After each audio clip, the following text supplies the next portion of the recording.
Punjabi radio USA पेश करता है अज दा दिन सिख इतिहास विच।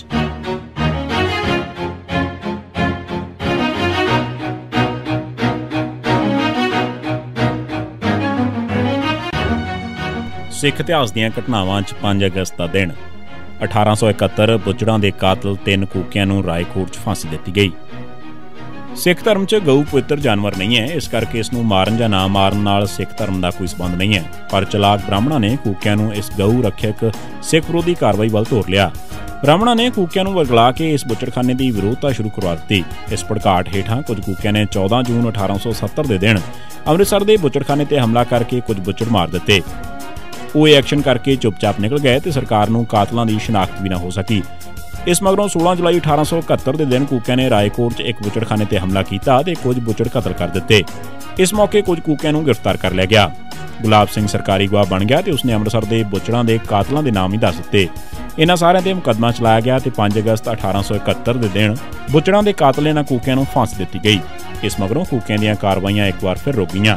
जिन्हां ने कहा कि सिख वक्री कौम ने, पाकिस्तान बनन मगरों मुस्लिम लीग सिखां नाल अदलाना सलूक करेगी।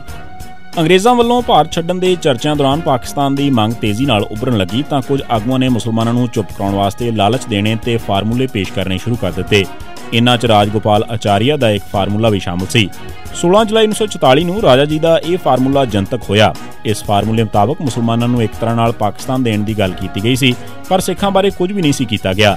इसदा ही हर पासियों विरोध होया। श्यामा प्रसाद मुखर्जी ने 26 जुलाई नूं इसकी निंदा की ते अकालियां ने भी 24 जुलाई नूं इस विरुद्ध बयान दिते। अकाली दल ने राजा जी फार्मूले का विरोध करने वास्ते आल पार्टी सिक्स कानफ्रेंस सद लई। यह कानफ्रेंस 1 अगस्त 1944 नूं लाहौर च हुई। इस च एक सी कि राजा जी फार्मूला रद्द किया जाए, मास्टर जी पंथ की वागडोर संभालन, केंद्र च सिखां नूं 20% सीटां मिलण। चौथा सी कि गांधी जी कोल राजा जी फार्मूले विरुद्ध डेपूटेशन भेजा जाए ते मते पास होए। इस तो इलावा इस दिन लाहौर च अकाली दल की वर्किंग कमेटी ने राजा जी विरोधी दिवस मनाउण दा भी फैसला किया।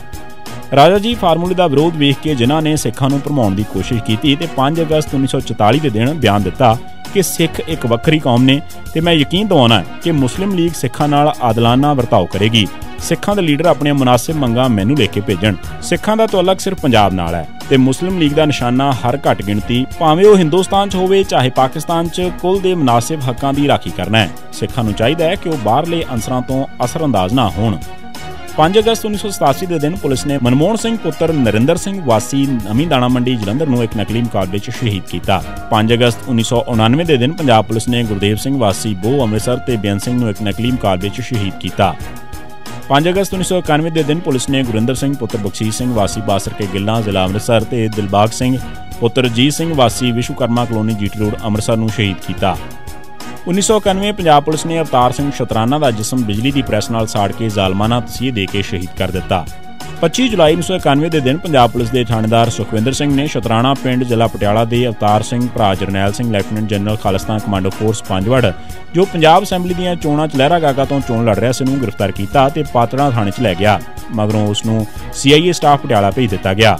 उत्थे पुलिस ने उसते बेतहाशा जालमाना तशद्दद कीते। बिजली की प्रैस चला के तपदी प्रैस नूं उसके जिसम ते बहुत वार लाया गया ते सारे जिसम नूं साड़ दिता गया। 5 अगस्त की शाम नूं उसकी मौत हो गई ते इस तो पहला कि पुलिस उसनूं नकली मुकाबला कह के शहीद कर पाउंदी अणपछाती लाश बना के साड़ दिता गया। लोगों ने थाने का घेरा पा के उसकी लाश हासिल कर ली। इस तो पहला कि पुलिस उसका झूठा मुकाबला बना के उसकी अणपछाती लाश बना के साड़ दिंदी, लोगों ने थाने नूं घेरा पा लिया ते उसकी लाश हासिल कर ली।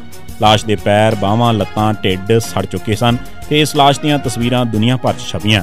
UNO की इंसानी हकूक की जमात ने इस नूं दुनिया भर च उभारिया, पर बेशर्म विदेशी ताकतां नूं सिखां ते हो रहे जुल्म नाल कोई दर्द महसूस ना होया। 1992 भगत पूਰਨ सिंह चढ़ाई कर गए। पिंगलवाड़ा के बानी भगत पूਰਨ सिंह 5 अगस्त 1992 के दिन अमृतसर च चढ़ाई कर गए। ये सी सिख इतिहास दीआं घटनावां 5 अगस्त का दिन। सुणदे रहो पंजाबी रेडियो USA।